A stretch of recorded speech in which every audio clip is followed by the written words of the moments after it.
মহারাজা নামে এক নাপিত তার মালিককে বলল কাল তার ছুটি প্রয়োজন, কেননা তার স্ত্রী বাজারে গিয়ে কিছু পণ্য সামগ্রী আনতে বলেছে।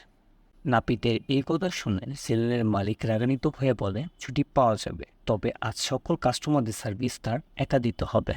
পরের দিন মহারাজা বাড়ির কাছে এক দোকানে মেয়ের জন্য তার স্ত্রীকে একের পর এক দল দেখাতে থাকে। স্ত্রীর একটা পছন্দ না এলে সে আরেকটা দল দেখায়। এইবার তার স্ত্রীও রাজি হয়। মহারাজা বিল করতে ক্যাশের কাছে গেলে তার চোখ পড়ে একটি সুন্দর মা এবং মেয়ের মূর্তির ওপর।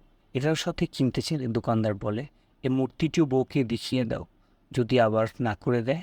উত্তরে মহারাজা বলে, এই সুন্দর মূর্তিটি তার স্ত্রীর পছন্দ হবে। ঠিক ওই সময় এক দিশেহারা ট্রাক তার বাড়ির সামনে গিয়ে ক্র্যাশ করে। মহারাজের সামনে তার পরিবারের মৃত্যু হয়। 15 বছর পর আমরা এক মেয়েকে দেখতে পাই, যার নাম জ্যোতি। তার পরিবার বলতে সে, তার বাবা মহারাজা এবং লাক্ষ্মী নামের একটি ডাস্টবিন রয়েছে। লাক্ষ্মী পরিবারের মেম্বার হওয়ার কারণ হলো, যখন ছোটি ছোট ছিল তখন ট্রাক অ্যাক্সিডেন্টে তার মা মারা গেলেও এই ডাস্টবিনটি তার উপর পড়ে যাওয়ার কারণে জ্যোতি বেঁচে যায়। তখন থেকে এই ডাস্টবিনটির নাম লাক্ষ্মী। জ্যোতি এবং তার বাবা মহারাজা এই লাক্ষ্মীকে খুব ভালোবাসে। প্রতি ফ্রাইডেতে গোসল করানো, তিলক দেওয়া, আরও অনেক কিছু। আমরা দেখতে পারি এত বছর পর মহারাজা তার নিজের হেয়ার সেলুন দিয়েছে তার মেয়ে জ্যোতির নামে। মেয়ে জ্যোতি পড়ালেখা দুর্বল হলেও খেলাধুলায় বেশ ভালো। তার প্রিয় টিচার আসিফা জ্যোতিকে বেশ আদর করে এবং খেলাধুলায়ও অনেক উৎসাহ দেয়। বাবা মহারাজার সাথে মাসে একবার ঘুরতে যায় জ্যোতি। মহারাজা তার মেয়েকে খুব ভালোবাসে। যার এক ঘটনা হলো, যখন এক মিথ্যা অভিযোগে জ্যোতিকে স্কুলের প্রিন্সিপাল টিসি দিতে নেয়, ঠিক ওই মুহূর্তে পিটি টিচার আসিফা আসল দোষীকে নিয়ে আসে, যে পরে প্রাপ্ত শাস্তি পেয়ে যায়। ঘটনা ওই সময় শেষ হয়ে যাওয়ার কথা, তবে মহারাজা প্রিন্সিপালকে জ্যোতির কাছ থেকে মাফ চেতে বলে, তার কোনো দোষ না থাকার কারণে। সে যাবে না তো যাবেই না। অবশেষে হার মেনে প্রিন্সিপাল জ্যোতির কাছ থেকে মাফ চায়। এইভাবে মহারাজের ভালোবাসা জ্যোতির জন্য ফুটে ওঠে। এরকমভাবে তাদের জীবনযাপন চলতে থাকে। একদিন জ্যোতি জানায় খেয়ালদুলার ক্যাম্পে 1 সপ্তাহের জন্য তাকে যেতে হবে। মহারাজা তার মেয়েকে 1 সপ্তাহের জন্য দেখতে পারবে না বলে তার মুখে কিছুটা দুঃখ প্রকাশিত হয়। জ্যোতিকে বিদায় দেওয়ার পর ওই রাতে সেলুন বন্ধ করে মহারাজা বাড়ি ফিরে যায়। নেক্সট দৃশ্যে দেখা যায় বাসার সব জিনিসপত্র এলোমেলো এবং এদিক ওদিক ছড়ানো। ওই সময় এক সাপ বাড়ির ভেতর প্রবেশ করে মহারাজার কাঁধ ঘেঁষে জানলা দিয়ে চলে যায়, যার সংস্পর্শে এক গ্লাস পরে ভেঙে যায়। এবং this scene is very very important. কেন ইম্পর্টেন্ট মুভি শেষে জানতে পারবে।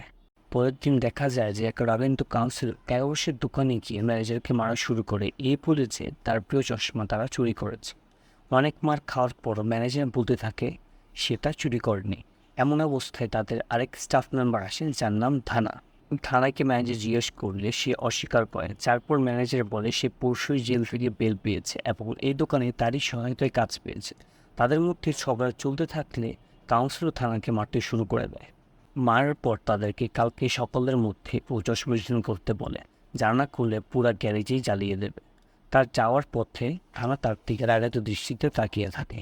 ওই রাতে কাউন্সিলর হাবে বসে তার বন্ধুদের সাথে আড্ডা দিচ্ছিল। তখন থানা ওইখানে প্রবেশ করে কাউন্সিলরের সামনে তার প্রিয় চশমাটা ভেঙে দেয়, যা দেখে কাউন্সিলর তাকে আবার মারতে আসে। তবে এইবার থানা তাকে এবং তার বন্ধুদের চরম পেটায়, এমনকি যাওয়ার পূর্বেও তাকে খুশি মেরে চলে আসে। এই ঘটনার পর একটি পুলিশ স্টেশন দেখানো হয়, যেখানে ইন্সপেক্টর এক চোরকে লাঠি দিয়ে তোলাই করতে দেখা যায়। সেখানে মহারাজাও উপস্থিত ছিল। ইন্সপেক্টর জিজ্ঞাসা করলে সে জানায় তার বাসায় চুরি হয়েছে এবং তার জন্য সে এফআইআর করতে এসেছে। ইন্সপেক্টর পয়দা কনফারেন্স শুরুতে চাইলে মহারাজা প্রথম থেকে বলতে শুরু বলে, আমার নাম মহারাজা, কে কেনা পরে আমার একটি সেলুন রয়েছে, বাসা পল্লীনগর ভারতীনগর। কাল প্রায় 10টার দিকে আমি আমার দোকান বন্ধ করে বাসায় এসেছিলাম। বাসার গামলার নিচে আমি সবসময় মেন গেটের চাবি রাখি এবং কালও আমি গামলার নিচ থেকে চাবি নিয়েছিলাম। Okay guys, he is lying, কারণ আমরা আগেই দেখেছি সে কাল ডাইরেক্ট বাসায় প্রবেশ করেছে। So this probably another timeline or story. এখন কোন টাইমলাইনে কী হয়েছে আমি শেষে খুব ভালোভাবে বুঝিয়ে দিই। সো শেষ পর্যন্ত আমার সাথে থাকবেন।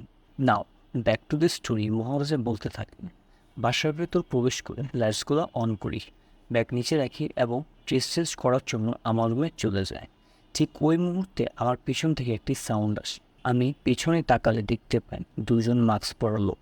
একজন সামনে আসলেন। আমি বলি, তুমি কে? সে তখনই হাত দিয়ে আমার মুখ বন্ধ করার চেষ্টা করে। আমি তার হাত কামড়ে দিই।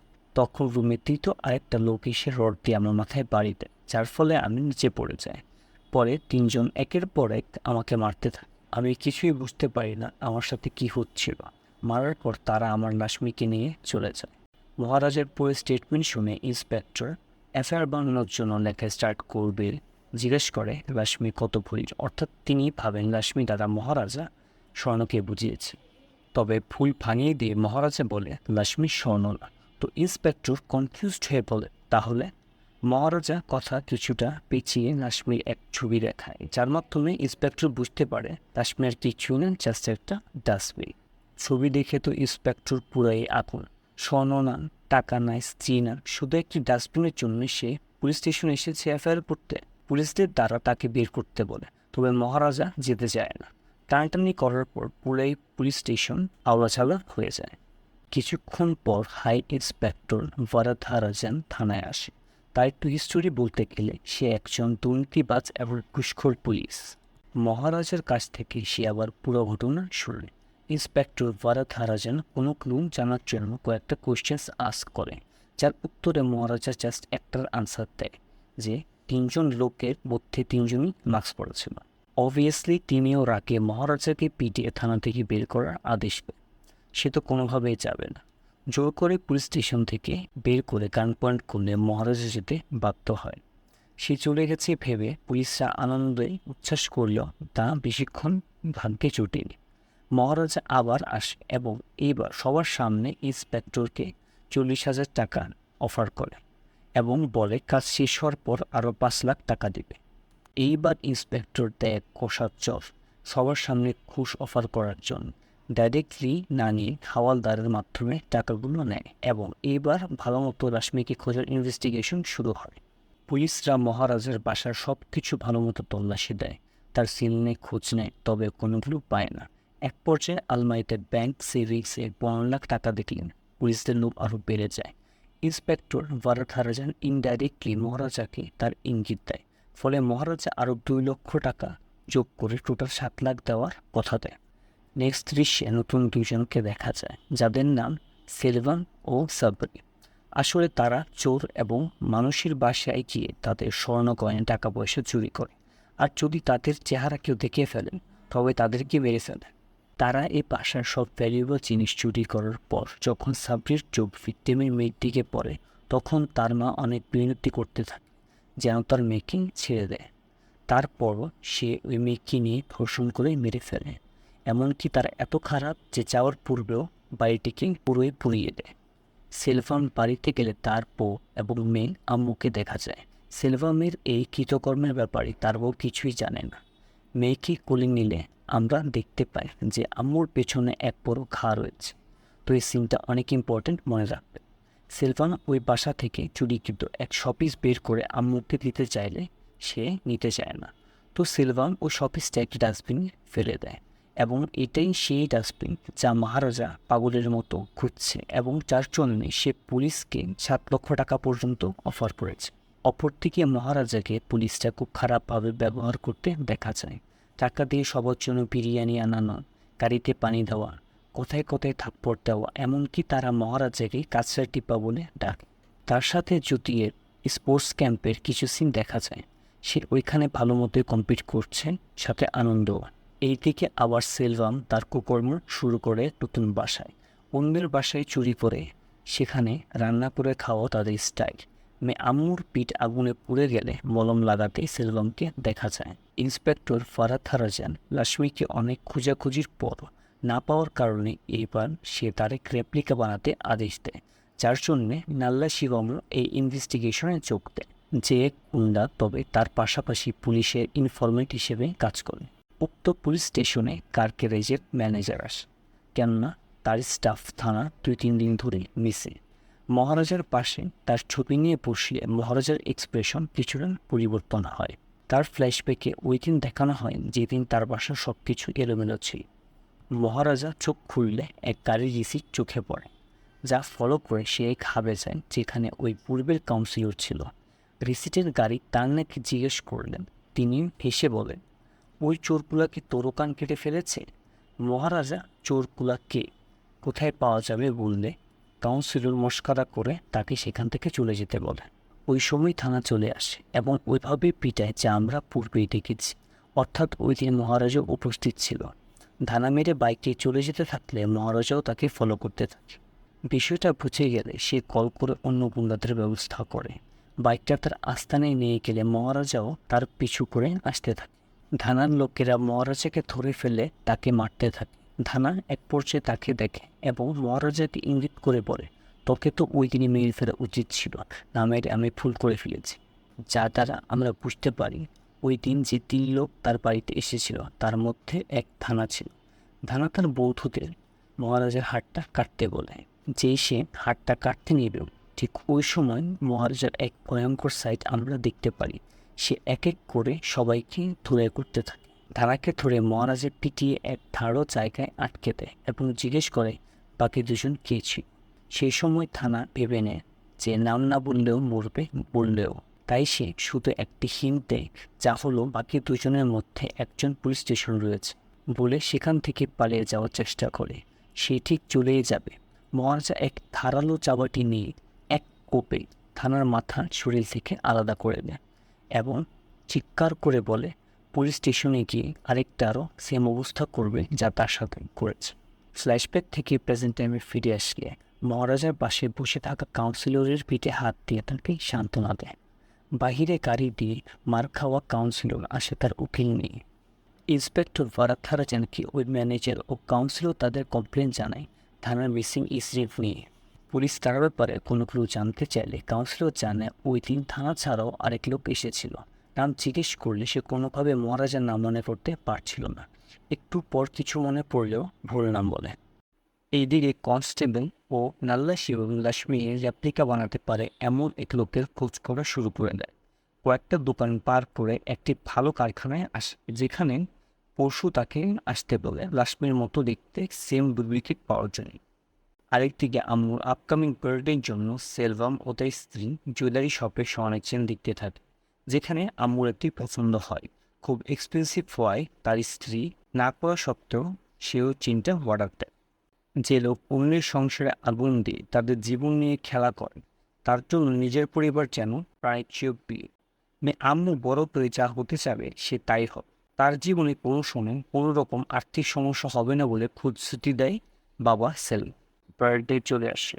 আজ আম্মুর জন্মদিনের জন্য সেলভামকে তার বউ তারই ছোট করে আসতে বলেছে।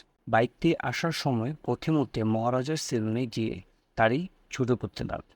সিমারের ব্যাটারি শেষ হয়ে যাওয়ায় মহারাজা বাইরে থেকে ব্যাটারি কিনতে চান। এমন সময় সাবরির কল আসে, বলে তাদের কুকর্মের ব্যাপারে নিউজ পেপারে ছাপানো হয়েছে। তার সাথে কথা শেষ করে ফোন রাখলেন। সেলভাম পেছনে ঘুরলেই দেখতে পারেন মহারাজ দাঁড়িয়ে আছে। হয়তোবা সে আমার কথা শুনে ফিরেছে। মনে সন্দেহ নেই সে বাড়ি যায় এবং সব কথা সাব্বিকে জানায়। তারা মিলে সিদ্ধান্ত নেয় যে মহারাজাকে তাদের রাস্তা থেকে সরিয়ে ফেলবে। আম্মুর জন্য কেনা স্বর্ণের চেনটা বাসায় পাওয়া যাচ্ছিল না। সেলভাম মনে করে সেলনে সে ভুলে রেখে চলে এসেছে, সেখানে আবার যাবে বলে সাব্বির সাথে বের হবেই এমন সময় মহারাজা বাইক দিয়ে চলে আসে। সে মূলত ওই চেনটা ফেরত দিতে এসেছে, কিন্তু ঠিক ওই মুহূর্তে তার পেছনে পুলিশ চলে আসে। সেলভাম ও সাবরিকে অ্যারেস্ট করে। সাব্বির দৌড়ে পালিয়ে যাওয়ার চেষ্টা করলে তাকে পুলিশরা ধরে ফেলে এবং তাদের কৃতকর্মের ব্যাপারে সবাইকে বলে দেয়। সুযোগে সাব্বির গান নিয়ে পুলিশকে পয়েন্ট করে দেয়। এই ভুলে সে গুলি চালিয়ে দেয়, যার রেসপন্সে তাকে অন দ্য স্পট গুলি করে মেরে ফেলা হয় এবং সেলভামকে সবার সামনে অপমান করে নিয়ে যাওয়া হয়। যাওয়ার পথে সে মহারাজের দিকে ক্রোধ দৃষ্টিতে তাকিয়ে থাকে। এটা মনে পড়ে যে সে পুলিশকে তাদের ব্যাপারে ইনফর্ম করেছিল। অপরদিকে যদি স্পোর্টস ক্যাম্প শেষ হয়েছে, তায়েকুল সিং বাড়ি ফিরবে। বাসে উঠে সে মহারাজাকে তার জন্য সেম রেড কালার শো আনতে বলেন, কারণ তার অন্য ক্লাসমেটকে সে ওটা দিয়ে দিয়েছে। অর্ডার করা ডাস্টবিনও রেডি হয়ে গেছে, যা কনস্টেবল ও নাল্লা শিবম রিসিভ করে। এখন ছবি লাক্ষ্মীর মতো দেখতে পূরণ করা বাকি আছে, যা নাল্লা শিবম হাতুড়ি দিয়ে পিটিয়ে আগের মতো সিম টু সেভ পড়ে ফেলে। ইন্সপেক্টর ভারাথারাজান তার পরিচিত চোরদের সাথে কন্ট্যাক্ট করে, যাতে তাদের কাউকে লাক্ষ্মীর চোর সাজিয়ে মহারাজের কাছ থেকে বাকি টাকা হাতিয়ে নিতে পারে। তবে সামান্য একটি ডাস্টবিন হওয়ায় কেউ রাজি হচ্ছিল না। কথার মাঝখানে যখন চোর সাজা অ্যাক্টরকে 30 থেকে বাড়ি 50,000 টাকা দেওয়ার কথা উঠল, নাল্লা শিবম তখন নিজেই লাক্ষ্মীর চোর সাজতে রাজি হয়। এখন যাতে ভালোভাবে সে চোরের কাজটা করতে পারে, তাই থানায় কল দিয়ে মহারাজাকে পুনরায় তার ঘটনা বলতে বলে। সে তার ঘটনা আরেকবার বলতে শুরু করে, বাট এবার আমরা মহারাজাকে না, বরং তার মেয়ে জ্যোতিকে দেখতে পাই, যা ছিল মূলত ওই দিনের আসল ঘটনা। যদি ঠিক ওইভাবেই বাসায় প্রবেশ করে, যা মহারাজা নিজের সময় বলেছে। যদি বাসায় ঢুকে ব্যাগ নিচে রাখে এবং ড্রেস চেঞ্জ করা শুরু করে, ঠিক তারই পেছনে থানাকে দেখা যায়। সে ভুলে একটু সাউন্ড করে ফেলে। যদি অ্যালার্ট হয়ে পেছনে ফেরার করবেই, দুইটি হাত তাকে পেছন দিয়ে বুক চেপে ধরে। হাতগুলো আর কারো না, বড় নাল্লাশি রডের। যদি তার আঙুলে কামড় দিয়ে চলে যেতে চাইলে, রডের আঘাতে ঘায়েল হয়ে নিচে পড়ে যায়। আঘাত করা ব্যক্তিটি ছিল সিলভা। সে জ্যোতিকে একের পর এক রড দিয়ে বাড়ি মারতে থাকে। সে এখনও খুব রাগান্বিত, কেননা মহারাজার কারণে সে গত 15 বছর জেলে ছিল। এত বছর জেলে থাকা অবস্থায় মহারাজাকে মারাই ছিল তার জীবনের একমাত্র লক্ষ্য। নাল্লাশি বা মহারাজাকে ফলো করছিল তার গতিবিধি ও ডেলি রুটিন জানতে, যা সে পরে সেলভামকে জানিয়ে দেয়। এখন সেলভাম ও তার জেল সাথী থানা তাকে মারতে আসছে, মহারাজাকে পায় না, যে আসলে সত্যি দৃশ্য কেনার জন্য দোকানে ওয়েট করছিল। বাসায় অনেকক্ষণ ওয়েট করার পর মহারাজা আসেন। তারপরেই ঘটে খুবই এক মর্মান্তিক ঘটনা। নাল্লাশিরন ও থানা চৌকিকে বারবার ধর্ষণ করে। এক পর্যায়ে সকাল হয়ে যায়। মহারাজা এখনও না আসলে ধৈর্যহারা হয়ে সেলজন ও তার সাথীরা চলে যায়। অর্থাৎ এই পর্যন্ত যত সেলজনকে দেখানো হয়েছে তা 15 বছরের আগের ঘটনাটি ইঙ্গিত করে। আর এই ধর্ষণের ঘটনা খেলাধুলার ক্যাম্প থেকে আসার পরে ঘটে। এই পুরো ঘটনা মহারাজা পুলিশ স্টেশনে বলে, তবে যদি ইনসিডেন্ট না, বরং নিজের সাজানো পুরনো কাহিনী, যা সে অলরেডি অনেকবার বলেছে। বলে সেখান থেকে চলে আসার পূর্বে এক পুলিশ বলল, আর যাই হোক, তুমি সামান্য এক ডাস্টবিন খুঁজছ না। মহারাজা চলে আসে। এই সকল ঘটনা কলে নাল্লা শিবম শুনতে পায়। তার মুখ একেবারেই স্তব্ধ হয়ে ওঠে। মহারাজার কথা দ্বারা সে বুঝে যায় না ডাস্টবিন নয়, বরং জ্যোতিকে ইসরায়েলদের কথা বলা হচ্ছিল। ভয়ে সে সেলভামকে কল দিয়ে সব বলে দেয়। সেলভাম শান্ত হতে বললেও চিন্তায় দিশেহারা হয়ে পড়ে। কাল মহারাজার অ্যাড্রেসে পৌঁছে যাবে বলে চলে যেতে চাইলে ভারাথারাজান আজ এখানেই তাকে শুয়ে পড়তে বলে। ওই দিন জ্যোতি জুতাকিরি বাসায় পৌঁছে তার মেন এই করুণাময় দৃশ্য দেখে মহারাজা পুরোই ভেঙে পড়ে। তার ডাক্তার ফ্রেন্ডের হাসপাতালে নিয়ে ভর্তি করেন। নিজেকে দোষারোপ মনে করে পাগলের মতো বাসার সব কিছু ভেঙে তছনছ করে দেয় এবং কষ্টে মাটিতে শুয়ে পড়ে। যা মুভি ফার্স্টে দেখানো হয়েছিল। গ্লাস ভাঙার শব্দে চোখ খুললেন ওই কারি জিসি দেখতে পায়, যা থানা রেপ করার সময় তার পকেট থেকে পড়ে গিয়েছে। এটা ফলো করে হাবেচি তার ওই দিনের ভ্যালেন্স থেকে মহারাজা অনেকটা আইডিয়া পায়। তাকে ফলো করে যখন তার মুখ থেকে মারার কথা শুনতে পারেন, তখন সম্পূর্ণ বিশ্বাস হয় যে গতকাল থানা তার বাড়িতে এসেছে। তার কাছ থেকে জানতে পারেন বাকি দুজনের মধ্যে একজন পুলিশ স্টেশনে রয়েছে। তাই সে সরাসরি চিঠির কথা না বলে তার বানানো কাহিনী বলে এবং সিক্রেটলি অনুলিপিসকে খুঁজতে থাকে, যার পিঠে কানের মতো দেখতে টিউমার রয়েছে। তাই সে সবার পিঠ চেক করতে থাকতো এবং পিঠে হাত দিয়েও কিছু অস্বাভাবিক না পেলে কান্নান ডায়েরি থেকে কেটে দিত। লাশপির রেপ্লিকা এখন পুরো প্রস্তুত। গাড়িতে করে পুলিশেরা মহারাজের বাড়ির পথে, সাথে নাল্লাই শিবম। বাড়ি পৌঁছে ডুপ্লিকেট ডাস্টবিনটা মহারাজের হাতে তুলে দিয়ে নাল্লাই শিবম এবার কীভাবে সেটা চুরি করেছিল তার অ্যাক্টিং করতে বলে ইন্সপেক্টর ভারাথারাজান। নাল্লাই শিবম তাই করে, বাট তার মনে অনেক ভয় করতে থাকে কোন সময় আমার সাথে কী হয়েছে। এটা ভেবেই সাজানো অ্যাক্টিংটা কমপ্লিট করে এইবার ইন্সপেক্টর ভারাথারাজান বলে, এই চোরের সাথে কী হবে বলো মহারাজা। মহারাজা পুরোপুরি শান্ত হয়ে বলে, তাকে মাফ করে ছেড়ে দিন। ইন্সপেক্টর আবার বলে, তুমি তাকে ধরার জন্য লাখ টাকা খরচ করেছ। সে তোমার বাসা ভেঙে তোমাকে মেরেছে, কাশ্মীরকে চুরি করেছে, তাও ছেড়ে দিবে? মহারাজা বলে, হ্যাঁ। ইন্সপেক্টর তৃতীয়বার বলে, তোমার মেয়েকে রেপ করলেও ছেড়ে দিতে? এইবার মহারাজা ইন্সপেক্টরের মুখের দিকে অবাক দৃষ্টিতে তাকিয়ে থাকে। ফ্ল্যাশব্যাকে দেখানো হয় পুলিশ স্যার লাশমি ইনভেস্টিগেশনের সময় ও থানার মিসিং কেসের ডট বুঝে যায় এবং ফার্দার খাটলে মহারাজার ডাক্তার ফ্রেন্ডের কাছ থেকে জ্যোতি ব্যাপারে জানতে পারে ও বাকি 2 অপরাধীদের শনাক্ত করতে পারে, যার মধ্যে নাল্লা শিবমও জড়িত ছিল। Back to the present, inspector Varatharajan এক চাবাটি মহারাজের হাতে তুলে দেয় এবং বলে, তুমি ওকে মেরে ফেল, নাহলে আমি তাকে মেরে ফেল। বাস, আর কি হবে? ইন্সপেক্টরের হাত থেকে চাবাটিটা নিজের হাতে নেয়। নাল্লা শিবম মহারাজের পা ধরে আন্তনাদ করতে থাকে বলতে থাকে, আমাকে মাফ করে দাও, আমি কোনো সময় আর এরকম করব না, আমাকে ছেড়ে দাও। তবেই মহারাজা তার কথার ফাঁদে পড়েন। তার মেয়ে ধর্ষককে চাবাটি দিয়ে আস্তে আস্তে তার মাথাকে শরীর থেকে আলাদা করে দেন। জল্লাদ নাল্লাশিবাং ফাইনালি মেয়ের বাবার হাতে মারা আসলেন। আর শুধু এক মানুষ রূপে জানোয়ার রয়েছে। সিলভামের পিছু করে তারা কনস্ট্রাকশন সাইটে পৌঁছে যায়। তারপর এক এক করে মহারাজের সবার ধুলাই করতে থাকে। তারপর যখন সে সিলভামকে দেখতে পায়, মহারাজার কেন যেন হতবাক হয়ে যায়। সিলভাম তাকে কিছুক্ষণ পিটাতে থাকে, তার বহু বছর রাগ মিটাতে থাকে। তবে মহারাজাও কম সিলভামকে ধরে মেরে হাঁচড়ে তার পা ভেঙে দেয়। এত ব্যথা পাওয়ার পরও সিলভাম হাসতে থাকে, বলে, আমার এ ব্যথা কিছুই না তোর ব্যথার সাপেক্ষে। যতবার তুই তোর মেয়ের মুখ দেখবি ততবার আমার কথা মনে পড়বে। ও মরার আগ পর্যন্ত আফসোস করতে থাকে। এই বলে হাসতে থাকে। দেখা যায় জ্যোতিকে তার পিটি টিচার আসিফা নিয়ে এসেছে। মহারাজা জ্যোতিকে যেতে বললেও সে সিলভামের সাথে কথা বলার আবদার করে। বসে জ্যোতি তাকে জিজ্ঞেস করে, কেন করলে তুমি এটা? তুমি কি ভেবেছ আমি তোমার কাছে হেরে যাব? না, কখনোই না। তোমার কোনো মেয়ে থাকলে জিজ্ঞেস কর, তোমার মতো কত পিশাচের সাথে আমাদের টেনে লড়তে হয়। এ বলে সে এক কয়নার পুটলার খিলা দিয়ে চলে যায়। সিলভাম ভালো মতো খেয়াল করে দেখে একটি চীনা পরিচিত চেন। এটি সে চেন যেটি সিলভাম তার মেয়ের বার্থডের জন্য কিনেছিলেন। সে তখন সামনে তাকানে দেখতে পায় জ্যোতির পিঠে আগুনের পোড়া এক দাগ। সিলভাম সাথে সাথে বুঝতে পারে এই মেয়ে আর কেউ না বরং তার নিজের মেয়ে আম্মু ছিল। 15 বছর আগে আসলে সিলভামের অ্যারেস্ট হওয়ার পর মহারাজা ও তার পরিবার সিলভামের স্ত্রী নতুন বাড়িতে যায় ওই স্বর্ণের চেন ফেরত দিতে। তবে সিলভামের স্ত্রী তা নিতে চায় না, কেননা এই চেনের টাকা বহু পরিবার ধ্বংস করে এসেছে। তাই মহারাজের স্ত্রী তাকে পাশের দোকান থেকে আম্মুর জন্য একটা কিনে আনতে বলে। তাই যখন ট্রাক অ্যাক্সিডেন্ট হয় তখন আম্মু বাদে বাকি সকলেই মারা যান, এবং তখন থেকে মহারাজা আম্মুকে শুটিং আনতেই বড় বলছে। এইখানে সিলভামের বুক ফিরে যায় কষ্ট। যে মেয়ের ভবিষ্যতের জন্য সে যে কিছু করতে রাজি ছিল, তাকে সে নিজের বন্ধুদের দিয়ে ধর্ষণ করা। সে পাগলের মতো কান্না করতে থাকে।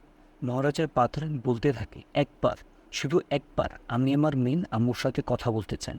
আমি তাকে বলবো না যে আমি তার আসল বাবা, সে আমার মেয়ে, শুধু একবার। তবে মহারাজা তাকে লাথি মেরে বলেন, জ্যোতি আমার মেয়ে। এই বলে সে জ্যোতি ও আসিফাকে নিয়ে বেঁচে নেমে যায়। বিল্ডিংয়ের ভেতর থেকে সিলভাম আম্মু আম্মু করে চিল্লাতে থাকে, কাঁদতে থাকে। ততক্ষণ পর্যন্ত মহারাজা জ্যোতিকে নিয়ে চলে যায়। সিলভাম তাও কাঁদতে থাকে। সে বুঝতে পারে তাদের দ্বারা ধর্ষিত পরিবার কেমন অনুভব করে। সিলভান এই কষ্ট আর সহ্য করতে না পেরে নিজে ওইখান থেকে পড়ে সুইসাইড করে মারা যায়। আম্মুর জন্য কেনা চেনটাও তার পাশে গিয়ে পড়ে ও তার রক্ত দ্বারা ভরে যায় যদি সেই পায়ের ছাপ। এবং এখানে মুভিটি শেষ হয়। এই মুভির মতো মাস্টারপিস জীবনে খুব কমই দেখা যায়। ওভারঅল মুভিটি ছিল আমার জন্য 10 আউট অফ 10। তোমার কেমন লাগলো কমেন্ট সেকশনে জানাবে। আর পার্সোনালি ইন্সপেক্টর ভারাথারাজনের ক্যারেক্টার শেষে কেমন লাগলো তাও কমেন্ট করে। ভালো লাগলে সাবস্ক্রাইব করুন এরকম আরও মুভি ইন্সপিরেশন পেতে। So until then, good bye.